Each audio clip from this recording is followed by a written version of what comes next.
Today I'm joined by our Associate Political Editor Rachel Cunliffe and special guest Peter Hyman. And Peter worked as a strategist and speechwriter for Tony Blair for 9 years before moving into education and becoming a head teacher. He was also a senior advisor to Keir Starmer from 2022 until the Labour victory at the election this year. And so for the purposes of today, you should know that during that time, he played a key role in setting Labour's 5 national missions.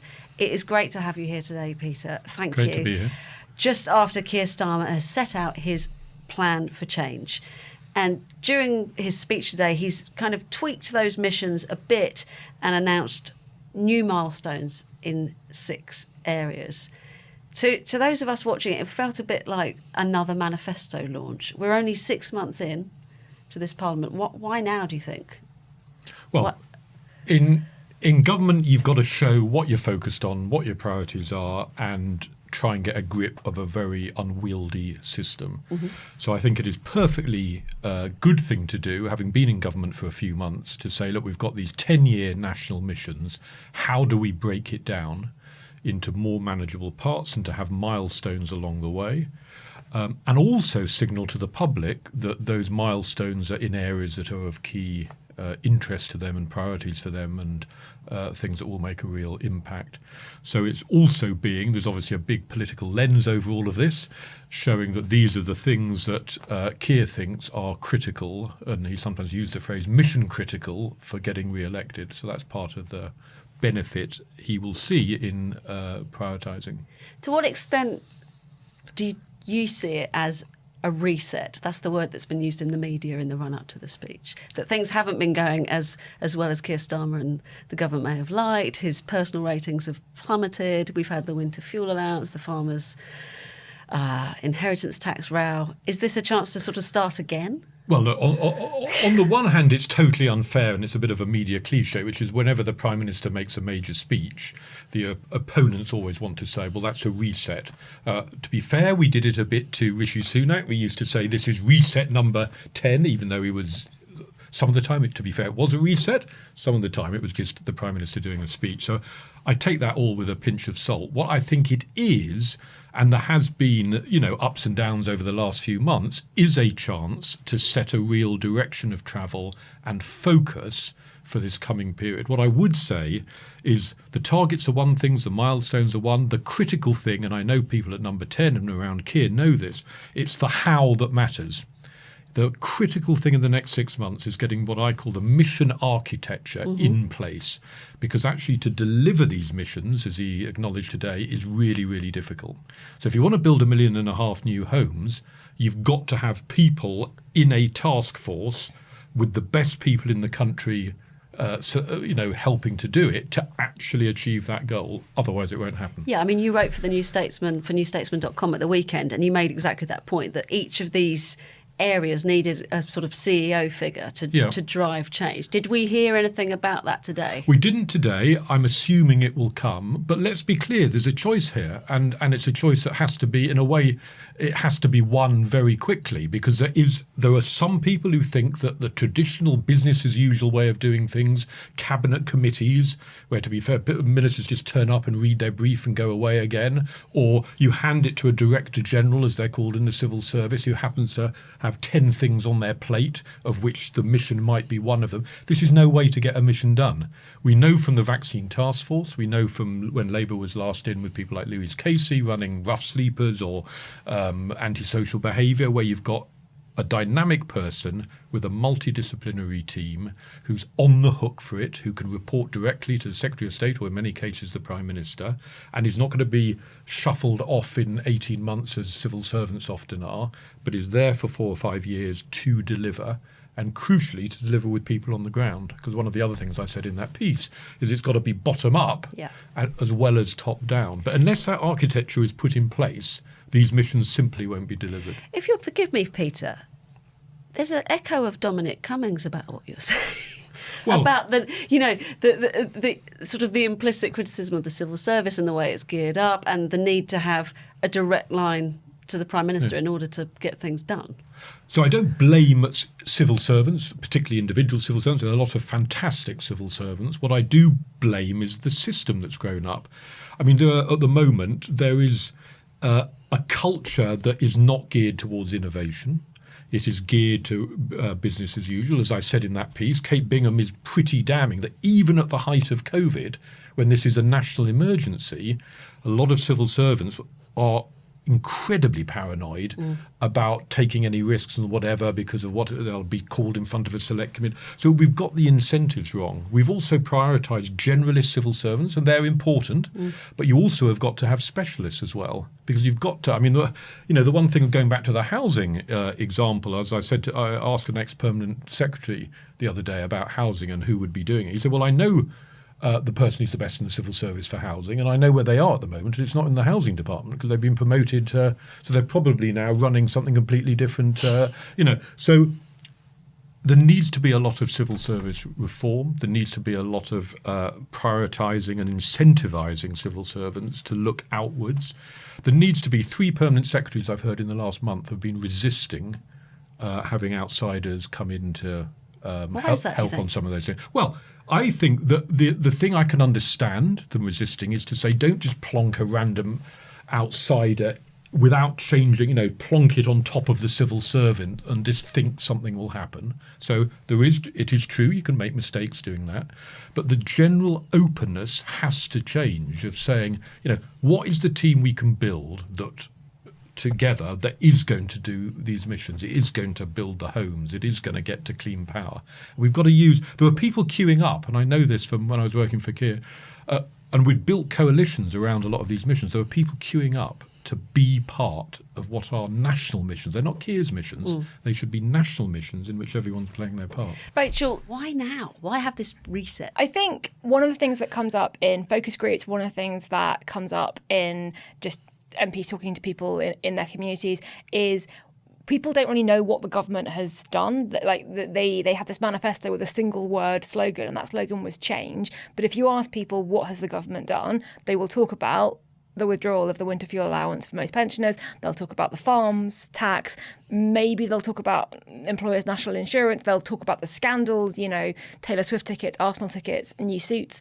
And they'll talk about assisted dying. And obviously assisted dying isn't even a government policy. But the things that people have noticed are all the negative ones. And there hasn't really been any kind of narrative or vision tying all of those together. And I think there's a sense in Downing Street that at this point, kind of 5 months in, that's your last chance to sort of sweep the early mistakes under the carpet and say, this is the vision, this is the narrative, this is the plan, and everything that we do from this point will fit into this wider architecture, and hopefully people will start to have an association with this government that isn't those kind of individual standalone policies that have gone down very negatively. Just briefly, Peter, I mean, where did these missions come from? You were there, you helped form them. What's the point of them? What is their role?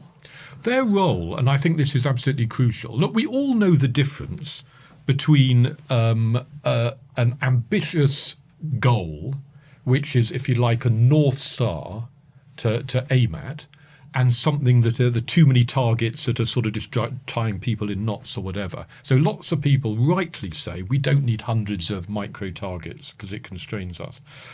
The North Star of a big goal, and I saw this when we had round tables in opposition, one I can quote you immediately that comes to mind is, we got people around the table on halving knife crime. And immediately, because that was so much more ambitious than anyone had set before, I could see the normal charities and police and whoever's around the table thinking, I can't just come with my normal spiel and the sort of read from my notes. I've got to change my mindset because this guy in front of me has said we've got to halve this thing.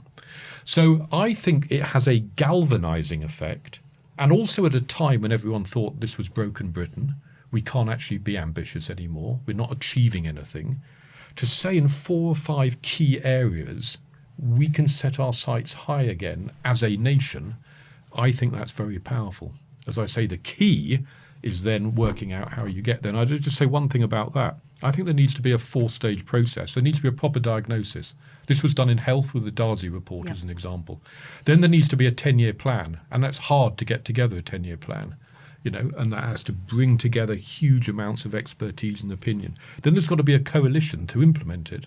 And that is where you've got to be, bottom up as well as top down. And then you've got the milestones of saying, well, actually, we can guarantee that we'll get to here by then and on the way to it. It needs that 4-stage process.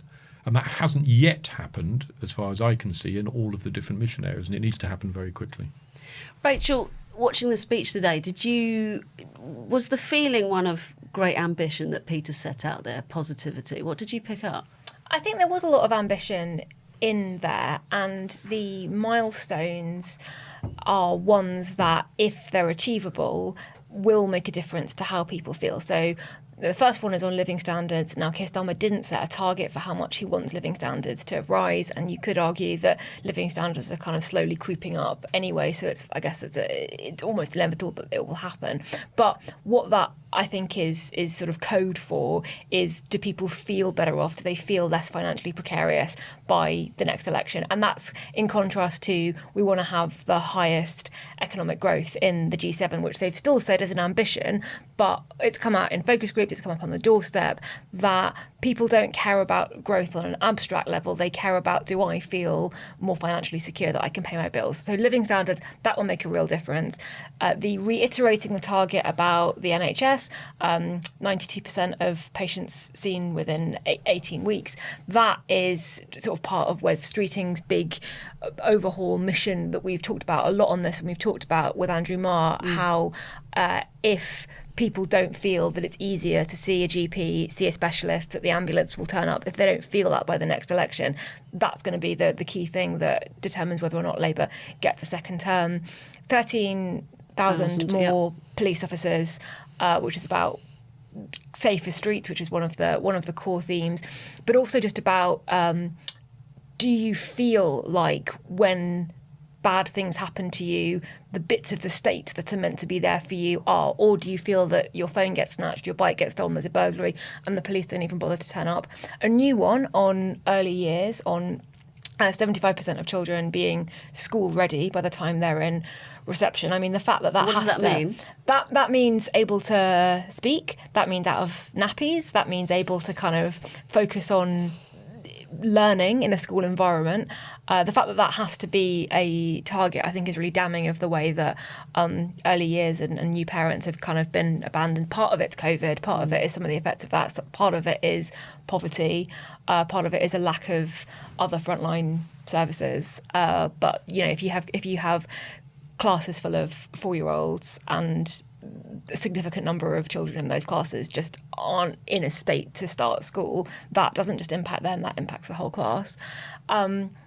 The Clean Power one, although that's been slightly watered down, Clean Power by 2030. In the manifesto, it was 100%, now it's 95%. I'm told apparently it means the same thing. Apparently, yeah. He said in the questions that it meant the same thing. I think let's just park that and kind of go for, we would like more clean power. And then I think the key one that it sort of all hinges on, the only one really that is really tied to economic growth, which is house building, 1.5 million new homes by the end of the Parliament, that was in the manifesto. And also, this wasn't in the manifesto, 150 new infrastructure projects. And I think that is the mission, that is the milestone that really encompasses what Peter was saying about there needing to be a shake-up of how the system works, because the planning system is not working. It is standing in the way of building critical national infrastructure and building homes. And the Prime Minister was scathing about the planning system, wasn't he, today? Incredibly scathing. He called it a blockage in our economy that is so big it obscures an entire future.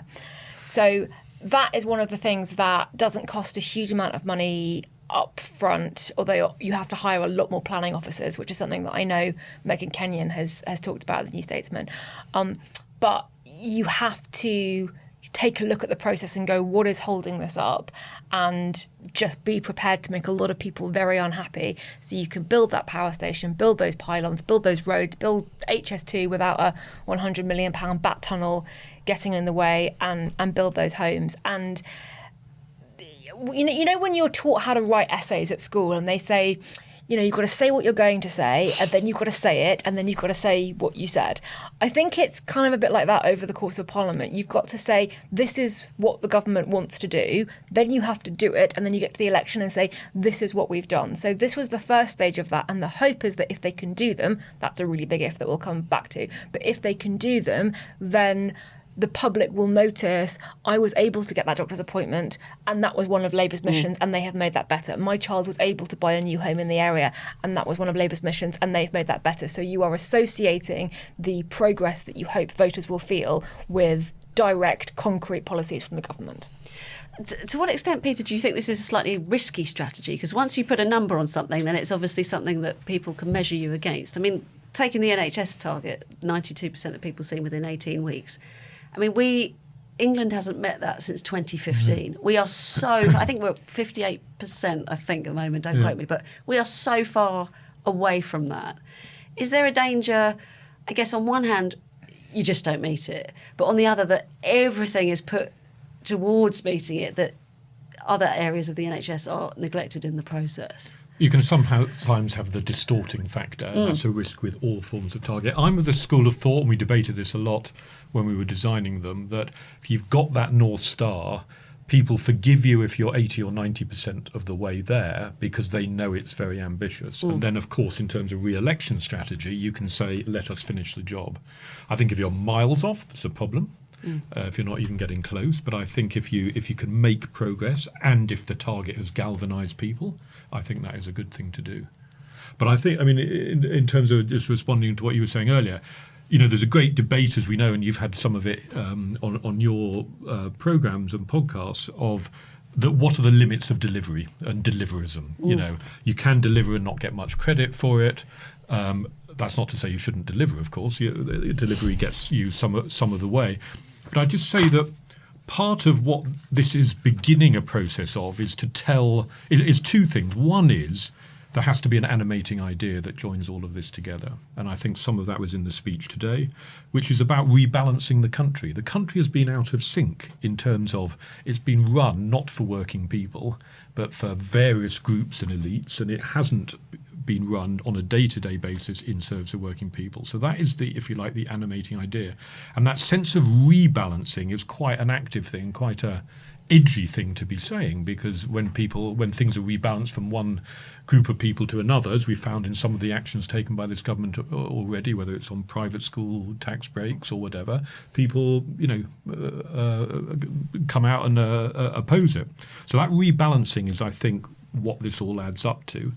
And that's the idea. And then I think telling that story, as you said, about sort of how the five all contribute to that, so that these aren't 5 or 6 isolated missions. They ladder up to the big idea, and I think that's really important. And why ideas are so important generally is when things are slow, when things are difficult, when you have setbacks. If you've got a governing idea, an animating idea, as Thatcher did, as Blair did, people stick with you because they bought into more than just a piece of delivery. And I think that's what needs to come next. Rachel, you picked out, I noticed it in your write-up of the speech for newstatesman.com, you picked out a quote from Keir Starmer, and he said at one point, I don't think there's a swamp to be drained here, but I do think too many people in Whitehall are comfortable in the tepid bath of managed decline. It's strong, isn't it? It's really strong. And did you get the sense that this idea that, that Peter's just been articulating about getting the best people in, regardless of where they come from, is something that the Prime Minister signed up to then? Yeah, and I think, to go back to a question you asked at the beginning about does it all sound a bit Dominic Cummings, well, Dominic Cummings used very explosive, quite insulting language about vast swathes of public servants, and I think civil servants are a bit sick of being demonised because most of them work incredibly hard. They're doing what they were told to do. It's not their fault that the system doesn't necessarily work or doesn't have the best outcomes. But there are people who are resistant to change in the institutions. I guess all institutions. We've talked about this with the BBC, we've talked about this with the Post Office, all big institutions. There is a tendency to kind of protect the institution over change, I guess. And Starmer wasn't using Dominic Cummings' kind of blow it all up language, but I think taking a line from Donald Trump, even if he changed it slightly, and talking about throwing down the gauntlet, that's strong, and that is saying that the culture where there isn't personal accountability, where people can always say, but I followed the process. It doesn't matter if I didn't get the outcome. I followed the process. Here's the long list of boxes that I ticked. That isn't going to work anymore. How you actually rewire Whitehall, rewire the Whitehall machine to do that is another question. He's got a new cabinet secretary, Chris Wormold, who is himself a kind of lifelong civil servant. Well, yeah, I'm sorry to interrupt you, Rachel, but I've got to put this one to Peter, because you did write in your piece, Peter, that the forthcoming cabinet secretary appointment, which we now have, is an opportunity to put in place a radical reformer. And is he a radical reformer? He's really not, is he? What do you make of this appointment? Look, the point, it'll all be about what he does. So he knows what the agenda is, and he knows... It's a politician's answer. He knows what he's been asked to do, which is the missions. And so I would expect, you can always look at someone's track record or where they are or whatever. What is needed is a radical reformer, what Keir wants, I think, but what he saw is it's good to have someone from inside who can do that, but they have got to make the changes necessary. Disappointed there at all? Missed opportunity? Well, I always think you should, in all of these things, you should think who is the best person inside or outside who's going to do that. And I just want to pick up on, because I wrote for the New Statesman a couple of weeks ago about the left should embrace drain the swamp as an idea. And whether it's drain the swamp or a tepid bath, we've now got different. It's either a bath, it's a swamp. I think the point, as you're saying, is the same, which is, and I think there's an interesting anti-populist point here as well. I'm doing some work at the moment on how you counter far-right populism, and I think the left often gets in the position of defending indefensible institutions. I think that's what happened a bit or quite a lot in Brexit, where Remainers ended up defending a Brussels that was clearly out of touch and all the rest of it. I think we can't just be the defenders of the state as it is, because, you don't have to look very far from sort of Grenfell Tower to Windrush to infected blood to think on the big scandals it's not working, but nor is it working, as we've discussed, on the 10 million or 8 million waiting for treatment in the NHS. So there is a problem of the state over the last few years, and that's not about vilifying civil servant. It's about saying, well, how do we get a better system to make it work? And that will then, I think, go some of the way, one of the factors for heading off populist easy opening, to say, well, let's throw it up in the air because it's not working. There was a really powerful bit on populism in the speech where we know that Keir Starmer is very worried about populism. He actually talked about that at his address to the New Statesman summer party, which was like a few weeks after the election, before anything had gone wrong. He talked about it during the riots in August. He talked about it at his conference speech. And Morgan McSweeney, his chief of staff, sort of started off politics, seeing off insurgent parties on the right, sort of understanding that the way you see off populism is by engaging very, very closely with day-to-day voter concerns. There was that fascinating report last week about how the areas that voted reform were the ones where the roads were really bad and they didn't have the transport infrastructure. But the bit in the speech that I thought was worth flagging was an understanding. He kind of made it explicit that people don't vote for extremist parties because they have extremist views. People vote for extremist parties because they want perfectly ordinary things. I want a doctor's appointment, I want to feel financially stable, I want somewhere safe to live, I want the police to turn up. And they don't feel that traditional politics, mainstream political parties, are in a position to deliver that. They don't believe that mainstream parties will do that, and that's why they turn to populist parties. So the way to address rising populism is not to demonise those people or say, well, they're all extremists, but to focus really, really hard on proving that mainstream governments can address those issues. And he made that explicit, and he said essentially populism isn't the answer, but I understand why people think it is, or people are tempted towards it. And I thought that was kind of fascinating. Is it not sort of sorry Peter, but isn't there a bit of a difficulty there though? Because on the one hand he's saying he recognises that, but there was a glaring omission from today. There was none of these targets talk to immigration, He didn't address it at all, and that is a massive concern for people, Well, and one that is, Kemi Badenoch's already making hay with it, leader of the Conservative Party, no plan on immigration. It's a big concern for people. Well, let's be clear. I mean, the defence the government would give on this, first of all, which was always our intention, we did in opposition, and Keir's done today, which is it's one of the foundations. So the missions were always 3 foundations around national security, economic security and border security, and then the 5 missions. So it's, if you like, they would argue so important, it's a foundational pillar before you get onto that. I suppose that's the first one. Second, they would say, in a quieter way than all the Rwanda posturing, actually what Yvette Cooper's been doing is there's been more sort of removals of people who should be removed faster and more efficiently than in 14 years of the.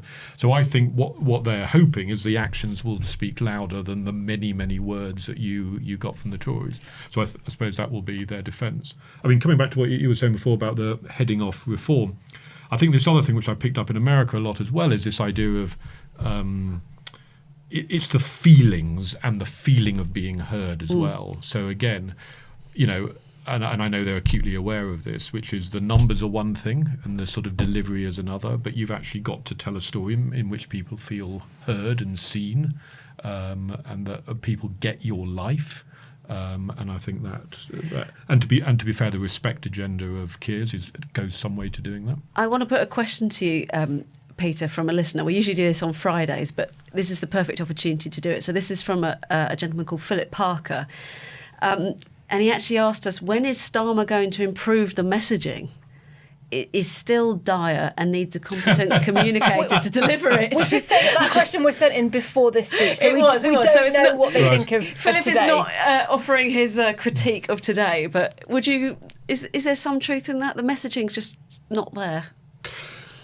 Look, the big challenge now, and it's a really difficult one about governing, is the pressures on, and I was thinking this the other day, you've got 20 departments, 5 ministers in each, that's 100 ministers, all trying to put out stuff that they think is interesting and whatever. So you've got to coordinate 100 people doing that.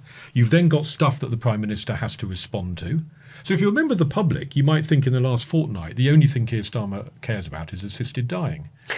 And that's partly, what's the truth of that? It's a backbench bill that then you've got to respond to and you've got to get involved, and then it becomes quite interesting for certain people. But you can be forgiven for some people saying, well, I elected you to cut NHS waiting lists. Why? They might care about assisting dying, they might not be their top priority, but you constantly then get sucked into other issues. So you've got your 100 ministers doing whatever, which you've got to coordinate. You've got things you've got to respond to, which get fly at you. You're doing a fair amount of foreign stuff, which you kind of have to if it's an international summit. And then you're trying to tell a story that joins up these 5 or 6 priorities, which you're only going to really be doing something significant on in terms of public facing every couple of weeks. So once I put it like that, you realise, that's the job of good communication. I'm not sort of making sort of excuse. I'm just saying this is now, I think, far harder than when I was last involved sort of 20 years ago for Blair. I think it's just a more difficult challenge. And I think actually the hostility of the media, particularly sort of right-wing papers, makes the environment you're operating in to get a decent say. I mean, how many papers tomorrow, and I know it's not just about the mainstream media, how many papers tomorrow will cover this at face value, non-cynically, and actually report what's in the document? Answer 0.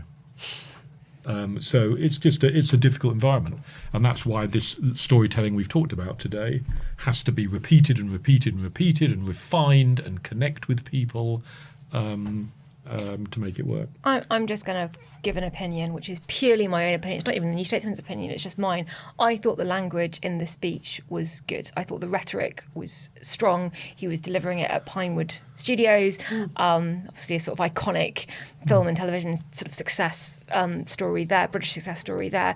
But some of the imagery that was used I thought was powerful. So the tepid bath, like the point he was making, I think that's powerful. Talking about finding damp in your house and trying to use a hairdryer on it, and actually you have to sort of strip the wall and deal with the problem at source. I thought that was strong. I thought that the lines about the planning system that we've talked about, sort of for too long we've been freeloading on past British genius, kind of the point that there are vocal lobby groups and communities that benefited from past house building and past infrastructure and have been blocking it for their children, their grandchildren and future generations. That language was strong, talking about needing new tools with the civil service, going back to this sort of house building analogy. I don't think that language alone will be enough to make people go, oh yeah, everything's fine now, the government is doing good things. But I think whoever he's got writing his speeches now is better than for example, the Downing Street Garden speech that he did over the summer that was just everything's awful, sorry guys. And that really was the takeaway from that speech. And it was a very different tone today.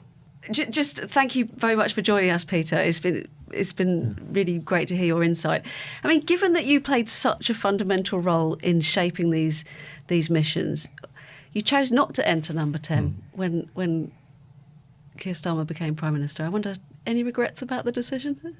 Well, there's always choices to be made, but it's really good to be commenting on it, helping where I can, and I'm really excited by this project, and it's much needed, looking at how we counter far right populism, which is what I'm getting stuck into at the moment.